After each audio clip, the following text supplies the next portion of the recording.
Untuk teman-teman yang ingin mempromosikan bisnisnya atau mendukung YouTube ini, bisa menghubungi nomor gua yang ada di kolom deskripsi. Ini para pemain mulai pada ngetes-ngetes, ini pemilik yang baru punya duit nggak sih? Mau membayar gua mahal nggak sih? Setelah Lautaro berlarut-larut ya untuk negosiasi perpanjangan kontrak, Dumfries juga begitu. Sekarang malah ikut-ikutan Hakan Calhanoglu.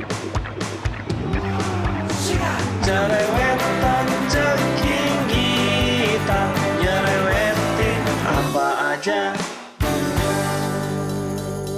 Teman-teman yang sedang kalian saksikan saat ini adalah Cerewetin Inter. Apa kabar teman-teman semua? Semoga dalam keadaan sehat. Akhirnya gue bikin konten lagi setelah selama beberapa hari sempat absen. Hari ini gue punya beberapa berita menarik dari tim kesayangan kita yang bisa dicerewetin bareng-bareng teman-teman.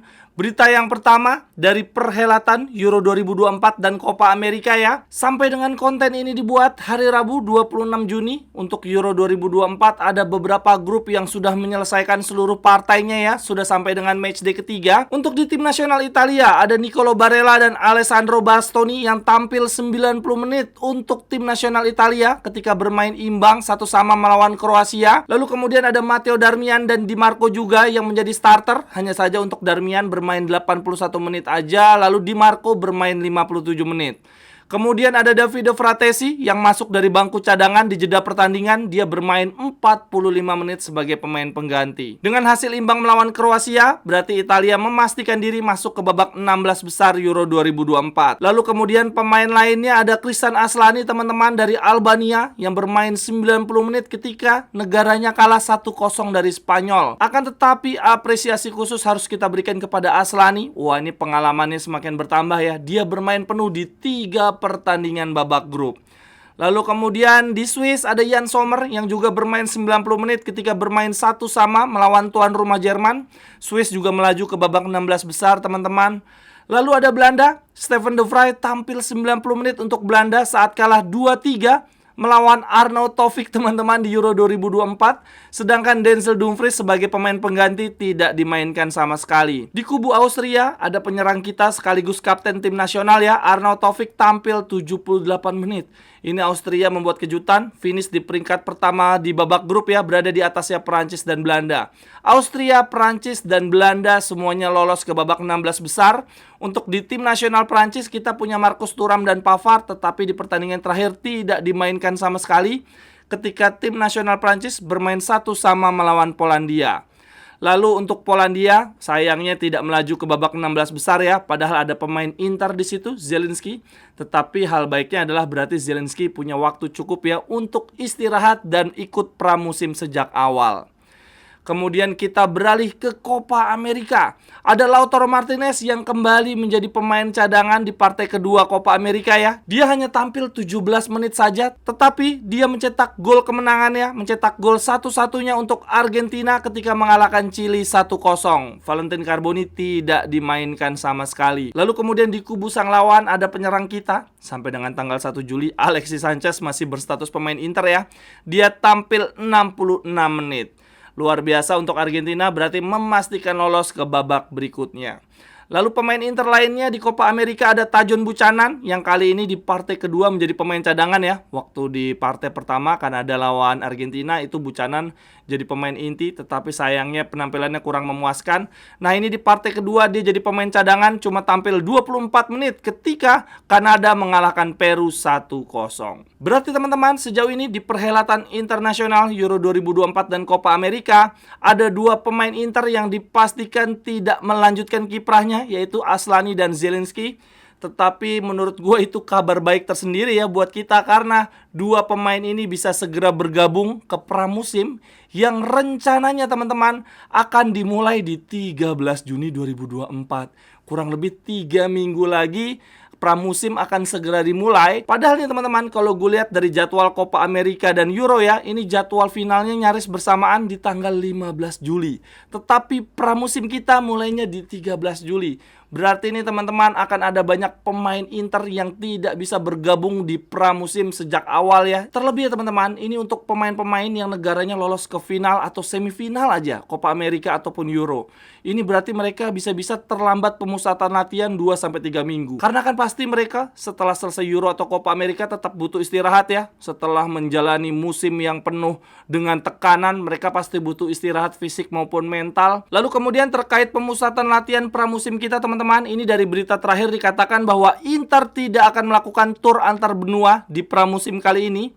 Hanya akan melawan klub-klub dataran Eropa saja. Lalu kemudian setidaknya akan ada 2 partai uji coba ya di awal musim melawan tim-tim kecil. Tebakan gua adalah salah satunya pasti Lugano. Lugano tuh siapanya Inter sih? Dari logo mirip, setiap pramusim selalu aja melawan mereka. Lalu kemudian berita yang berikutnya dari Hakan Çalhanoğlu teman-teman. Dia akhirnya merilis pernyataan resmi ya terkait isu yang semakin meluas. Dia bilang begini. Mengingat rumor yang beredar baru-baru ini di media, saya ingin menggunakan kesempatan ini untuk mengatasi situasi secara langsung. Hingga saat ini, saya masih menahan diri untuk tidak mengomentari spekulasi tersebut karena fokus saya adalah menjadi kapten timnas Turki untuk Euro 2024. Namun, saya yakin saat ini sudah tepat untuk memberikan pernyataan yang jelas untuk mencegah hal yang lebih jauh, yaitu kesalahpahaman. Saya sangat senang di Inter. Hubungan saya dengan klub dan fans sungguh luar biasa dan sungguh istimewa. Bersama-sama, kita telah mencapai tonggak sejarah yang signifikan dan saya bersemangat dengan prospek memenangkan lebih banyak trofi bersama Inter di masa depan. Sekali lagi, saat ini saya berkonsentrasi penuh untuk membahagiakan rakyat negara saya. Terima kasih atas pengertian dan dukungan Anda. Menurut gue teman-teman, hal ini sudah tepat ya dilakukan oleh Hakan Çalhanoğlu. Betul kata dia nih, kalau tidak segera dilakukan klarifikasi, bisa-bisa bola liar akan terus berkembang dan berujung kesalahpahaman. Tetapi sayangnya, klarifikasi dari Hakan Çalhanoğlu menurut gue tidak begitu clear ya. Dan justru ini menimbulkan semakin banyak tanda tanya. Di pesan klarifikasi Hakan Çalhanoğlu ini teman-teman, dia memang mengatakan betah di Inter, ingin mendapatkan trofi lebih banyak lagi di depan. Tetapi di satu sisi, dia tidak menegaskan ya bahwa memang tidak terjadi apa-apa antara dia dan Munchen. Dia tidak menegaskan secara clear bahwa emang benar ada negosiasi antara agennya dan Munchen. Di sini kan tidak ditegaskan sama sekali.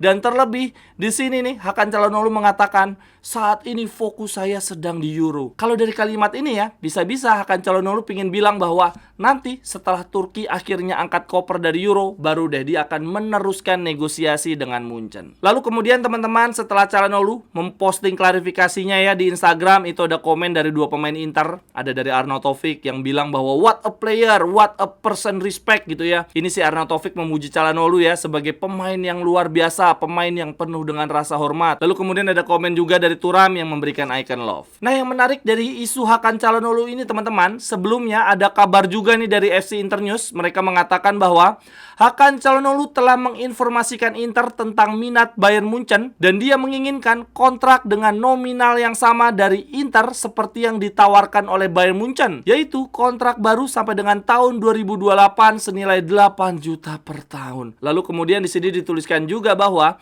Inter bahkan tidak ingin membicarakan perpanjangan kontrak karena Hakan baru saja memperbarui kontraknya tahun lalu, yaitu hingga 2027 senilai 6,5 juta per tahun, gaji yang lebih tinggi dibandingkan gaji baru dari Barella. Itu tadi dari FC Internews teman-teman. Lalu ada berita juga dari La Gazzetta. Gazzetta ngomong begini, Hakan Çalhanoğlu ingin memperbarui kontraknya dengan Inter untuk 1 tahun lagi dengan menerima penyesuaian gaji.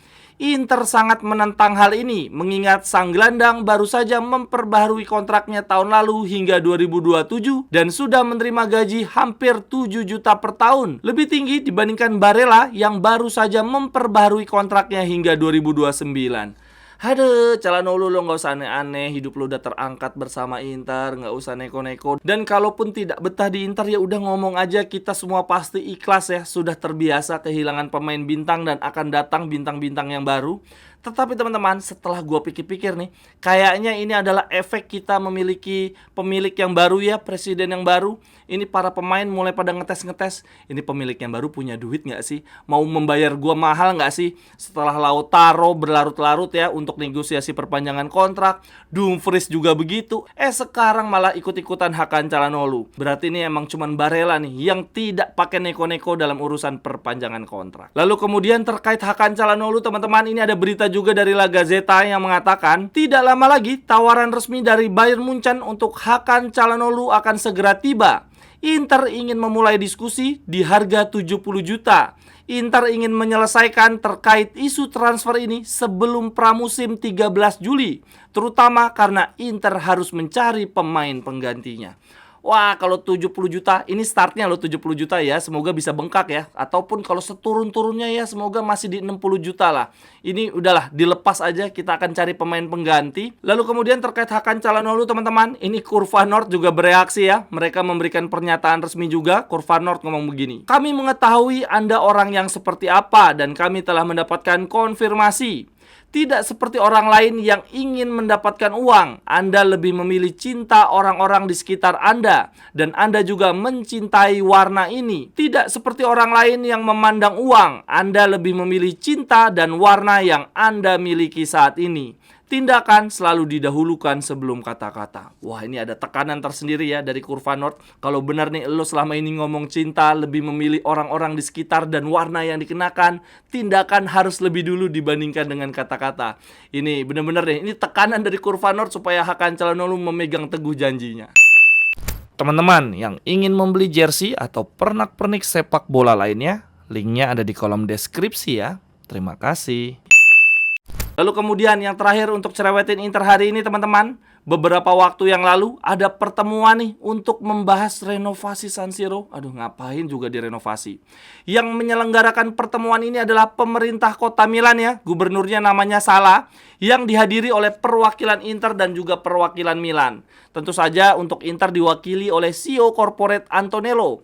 Dalam pertemuan tersebut di sini dituliskan bahwa ada pemaparan proposal rencana renovasi oleh pemerintah kota ya, yang akan dibantu oleh perusahaan namanya WeBuild. Ini ada statement resminya ya dari Gubernur Kota Milan yaitu Sala. Dia bilang begini, sore ini perusahaan WeBuild telah mempresentasikan studi kelayakan untuk merenovasi mendalam Stadion San Siro kepada Inter, Milan, dan pemerintah kota. Dan saya berharap kedua tim menanggapinya dengan serius, karena saya juga mengetahui bahwa keduanya sedang mengerjakan opsi lain, yaitu pembangunan stadion masing-masing. Studi kelayakan ini menyajikan jadwal pengerjaan renovasi selama 3 tahun. Ngapain coba?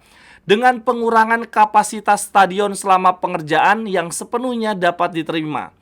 Dalam beberapa minggu mendatang, tim akan bertemu lagi dengan WeBuild untuk menguraikan dan mendapatkan perkiraan potensi investasi.